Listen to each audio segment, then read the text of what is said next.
قامت من الموت وقالت لي ما تقفلش، الدور عليه. سحر اسود في البيت ده، محدش هيسمع صرختك، فاقفل النور واستعد.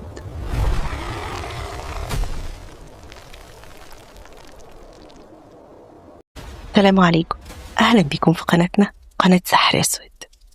قصتنا النهاردة مختلفة قوي، تعالوا نسمع سوا. انا اسمي كريم، شغال في شركة امن خاصة، شفتات ليلية اغلب الوقت. الليل بالنسبة لي كان عادي، اتعودت على السكون، على الهواء وهو بيرزع في الازاز، على ضوء النيون الباهت اللي بينور نص المكتب ويطفي النص التاني كأنه بيبخل علينا بالنور. المبنى كان مبنى إداري قديم 6 أدوار، واسم الشركة مقشر بره وباهت. أنا الوحيد في الوردية دي، وده كان دايما مريحني لحد ليلاتي. من بدري وأنا حاسس بحاجة غريبة. جهاز الإنذار رن مرتين وبعدين سكت. الكاميرات عمالة تعلق، ثانية تشتغل وبعدين توقف وتشتغل تاني. الساعة على الحيطة عقرب الدقايق فيها يقف، فجأة يجري كأن حد شده من ظهره. قلت لنفسي عادي، يمكن الكهرباء. شغلت الكاتل أعمل شاي. صوت الصفارة بتاعت الكاتل طلعت وأنا لسه أصلا مدوستش على الزرار. ضحكت وقلت اللهم اجعله خير. كانت الساعة 2:47 بعد نص الليل لما التليفون الأرضي رن. غريبة، محدش بيتصل أبدا بعد الساعة 12. مش متوقع أي اتصال. رفعت السماعة وأنا عارف ومتأكد إن أكيد رقم غلط، بس اللي سمعته كان صوت ست بتتنفس بصعوبة وبتقول بهدوء بارد لو سمحت ما تقفلش. قلت لها مين حضرتك؟ قالت أنا محتاجة مساعدة، أنا في الدور الثالث. بصيت حواليا، الشركة فاضية وأنا في الدور الأرضي. قلت لها حضرتك أكيد غلطانة، مفيش حد فوق دلوقتي. ردت عليا وقالت بنفس النبرة كأنها ما خدتش بالها أصلا من كلامي أنا شايفاك. كلمة خلت قلبي يقف من كتر الرعب. المكتب كله فيه كاميرات مراقبة، بس هي ازاي شايفاني؟ فتحت الشاشات، قلبت بين الكاميرات. الدور التالت كله ضلمة، مفيش ولا حتى لمحة بحركة ولا أي حاجة. رجعت للتليفون، الخط لسه مفتوح. نفسها كان عامل زي زفير تقيل، الزفير اللي بيطفي الشمعة. قلت لها انتي فين بالظبط؟ سكتت ثانيتين وقالت همس أنا اللي كنت هنا قبل ما تيجي. العرق نزل على جبيني رغم كل البرد اللي احنا فيه. حسيت بإيدي بتترعش في لحظة. النور بدأ يضعف كأن حد بيشفط الكهرباء من الحيطة. على الشاشة لمحت خيال واحدة ست واقفة في الكوريدور بتاع الدور التالت، ثابتة تماما، شعرها مبلول وبينقط مية. مسكت العصاية والكشاف وطلعت أجري على السلالم. كل درجة كنت بطلعها النور كان بيقل والصمت كان بيزيد، لحد ما بقيت سامع دقات قلبي أكتر كمان من صوت خطواتي. وصلت فوق، ريحة تراب قديم ورطوبة خانقة، وكأن المبنى شرب مية واحتفظ بيها في صدره من سنين. أول ما دخلت الكوريدور رجلي غرزت في حاجة مبلولة. نزلت ضوء الموبايل على الأرض. كانت فعلا مية عاملة خط رفيع ممدود لآخر الطرقة لحد باب الحمام المقفول، بس المية طالعة من تحته بتعمل بركة مية صغيرة حواليه. سمعت من جوه خبط خفيف، حد بيحاول يفتح. مديت ايدي ناحية الأكرة بتاعت الباب، والباب فجأة اتفتح لوحده. نور الموبايل وقع على مراية. شفت انعكاس ست شعرها لازق في وشها واقفة ورايا بالظبط. لفيت بسرعة، مفيش حد، لكن الموبايل وقع من ايدي والكاميرا الأمامية فضلت شغالة. لما شلته لقيت نفسي متصور والصورة فيها الست ورايا، نفس اللحظة، نفس الوقفة. ساعتها حسيت إن الهوا تقل. سمعت تنقيط المية من السقف بيكتب رقم 3 على الأرض. قطرة ورا قطرة الباب اتقفل لوحده ببطء. وراه سمعت وشوشة حد بيقولي ما تقفلش ما تقفلش. فتحت الباب بالعافية وطلعت للطرقة. الإضاءة بتاعت السقف ولعت لي ثانية وبعدين طفت، وكل شوية تنور وشوف ظل واقف من بعيد وتقفل تاني، ومع كل مرة بتنور فيها كان الظل ده بيقرب عليا. فجأة الأسانسير رن فجأة في آخر الطرقة. باب الأسانسير اتفتح لوحده واللمبة اللي فوق بتقول 3. دخلت الأسانسير وكان معايا العصاية والكشاف. دوست على الأرض وكنت مرعوب، ودوست على زرار الدور الأرضي. نور ثانية وبعدين اتطفى. الأسانسير اتحرك، حسيته وهو بينزل، بس لما الأبواب اتفتحت لقيت نفسي قدام نفس الكوريدور، نفس البلاط المبلول، نفس المراية المكسورة. الأسانسير قفل من نفسه، اللمبة لسه بتنور 3. رجعت خطوات لورا، لقيت باب أوضة الأرشيف، نصه خشب ونصه إزاز قديم. الباب مش مقفول. دخلت لقيت رفوف مليانة ملفات، ورق قديم لونه أصفر وأختم باهتة. شدني ملف مكتوب عليه حوادث صيانة 2011. فتحت لقيت تقرير مختصر: تسريب بخزان المياه العلوي، سقوط موظفة ايه؟ مش عارفة، الكتابة مش مظبوطة، الورق قديم قوي. موظفة تنظيفات أثناء محاولة فتح الصمام، اسمها سعاد مرسي، الوفاة غرق. تحتها بخط قلم جاف باهت: اتصلت بالسنترال قبل ما. جملة مقطوعة، في حد قطع الورقة.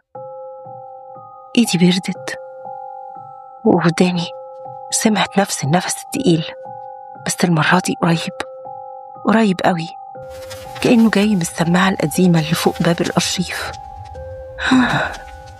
ما تقفلش. خرجت لقيت الموبايل في جيبي بيرن، رقم غريب ظهر على الشاشة الدور الثالث. رديت بإيدي وهي بتترعش: ألو، أنا كنت هناك، دلوقتي دورك. المكالمة قفلت لوحدها. فتحت الجاليري أشوف الصور، لقيت مش صورة واحدة، فيها 9 صور كلهم بنفس التوقيت، 2:47 دقيقة.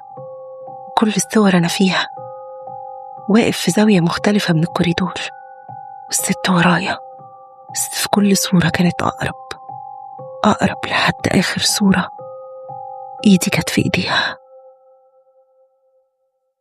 قفلت الموبايل ورجعته في جيبي زي ما كنت بخبي الحقيقة اللي شفتها. لمحت على الكاميرا اللي في نهاية الكوريدور مربع كشف حركة كده، بعدين الشاشة اسودت ورجع تردد نفس الكلام: ما تقفلش. حاولت ارجع السلم، لقيت المية بتتسلق السلم لتحت زي ما تكون طالعالي، وانا نازل سمعت دبدبة خطوات ورايا. رتمي ثابت، بس لما وقفت لما كملت حطيت العصاية ورايا على عماية كده كأني بعرف اتجاهات.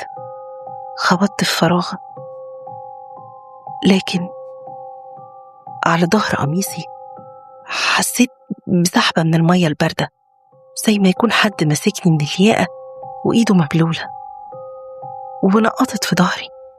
اتنفضت ونطيت آخر كام سلمة. دخلت المكتب وقلبي عايز يهرب من صدري. مسكت سماعة الأرض يتصل بأي حد. الخط فصل. فتحت اللاسلكي. طارق سمعني؟ صوت طارق جالي بعيد ومشوش: كريم، انت فين؟ صوتك جاي كأنه من تحت المية. قلت له: المبنى الدور التالت غرقان، هو في حد؟ طارق قال لي بسرعة: اخرج فورا، افتح الباب الرئيسي. وبعدين اللاسلكي صفر والصوت وقف والنور خفت والساعة رجعت 2:47. دخلت على نظام الDVR بتاع الكاميرات، رجعت التسجيلات من أول الليلة. شفت نفسي وأنا بقوم من على الكرسي، بلف في الكوريدور في الأرضي وبطلع السلم. ورايا في كل الكاميرات ست شعرها مبلول بتطلع ورايا. جاب لقطة من فوق، الست وقفت عند أول درجة على السلم ما بتتحركش وأنا طالع لوحدي. ورجعت الدقيقة وشفت وشها، عينيها واسعة، شرايين رقبتها زرقاء زي المية الباردة. كتبت جنبها على الشاشة فجأة كلمة: ممنوع تقفل. الخط مش خط النظام، ده خط ايد.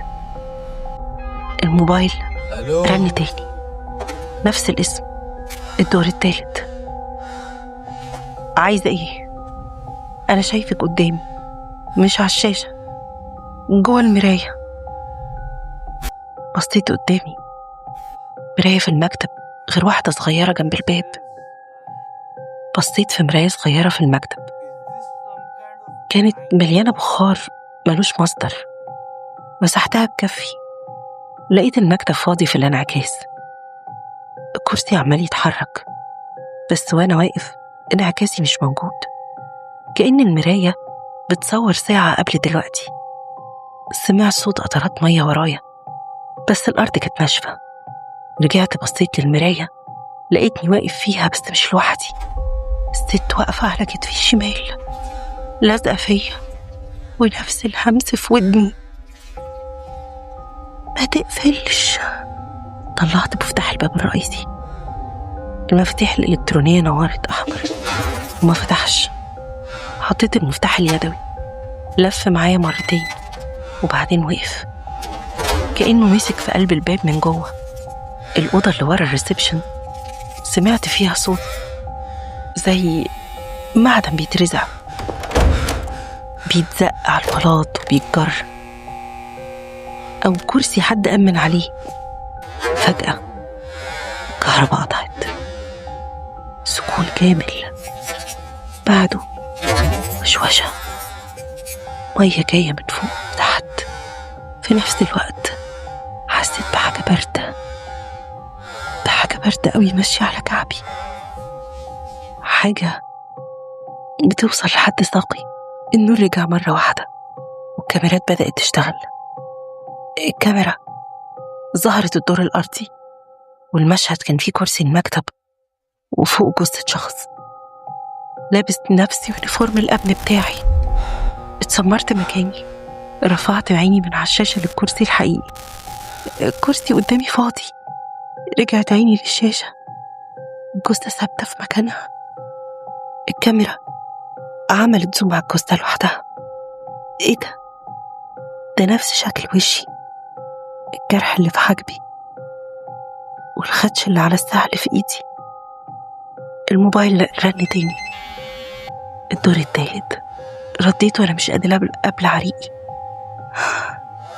انا كنت هناك، دلوقتي دورك. كنت هصرخ بس الصوت ما طلعش.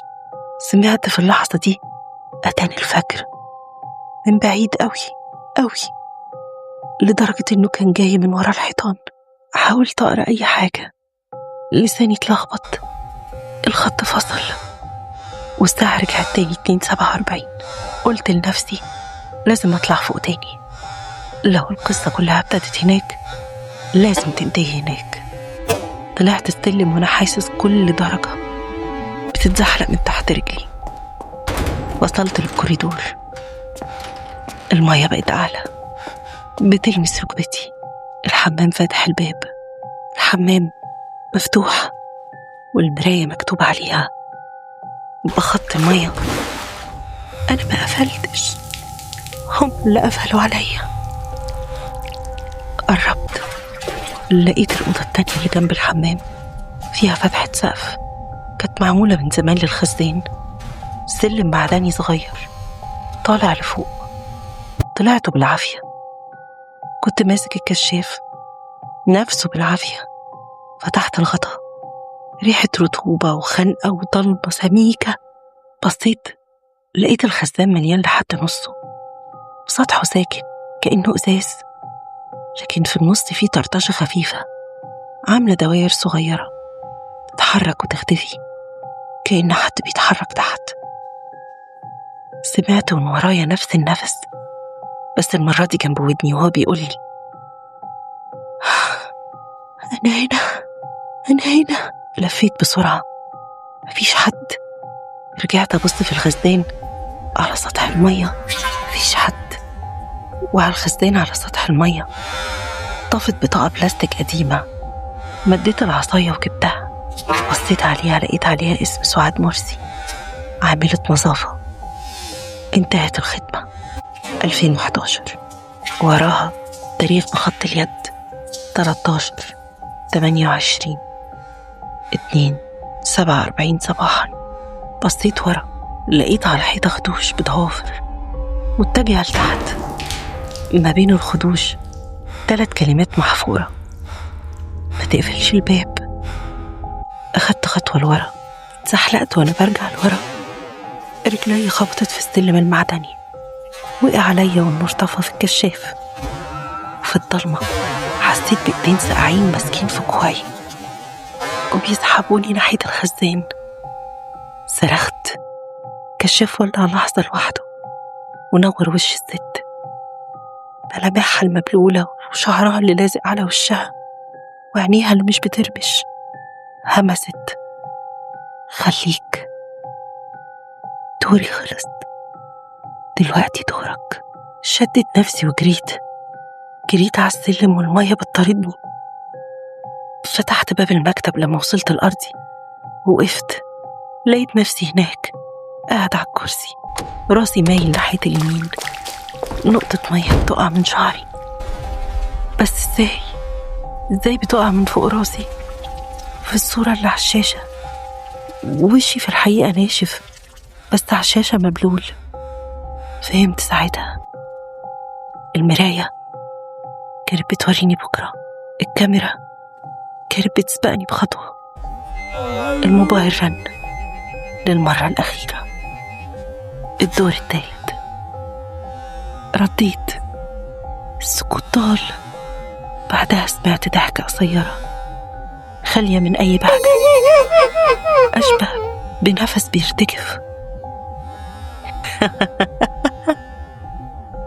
البيت ده بيت الدور الثالث وأصحابه، ما تقفلش. الكلام وقع زي حجر وأنا واقف. النور رجع وقطع، وآخر مرة رجع فيها لقيت على شاشة الكاميرا تاريخ النهاردة والوقت 2:47. كرسي قدامي على الشاشة مش فاضي. في اللحظة دي الباب الرئيسي فتح لوحده، داخل معاه ريحة طين ومية قديمة، صوت خطوات ورايا، ونقط المية، نقطة، تانية، التالتة. أنا كتبت التقرير ده بعدها ولا قبلها؟ مش متأكد. المتأكد منه إن كل ليلة الساعة 2:47 التليفون بيرن والاسم بيظهر، الدور التالت، وأنا مهما حاولت عمري ما بعرف أقفل، لأن في وشي وعلى كل مراية أو شاشة نفس الكلمة اللي مكتوبة بمية باردة: ما تقفلش. لو عديت قدام المبنى ده الصبح بدري وسمعت مية من غير مطر، ما تبصش لفوق، لأن اللي فوق مش دايما شايفك على الشاشة، ساعات بيكون شايفك من جوه المراية. لا عجبتكم الحلقة ما تنسوش تدعمونا باللايك والشير. كنت معاكم ريم درويش، سلام عليكم.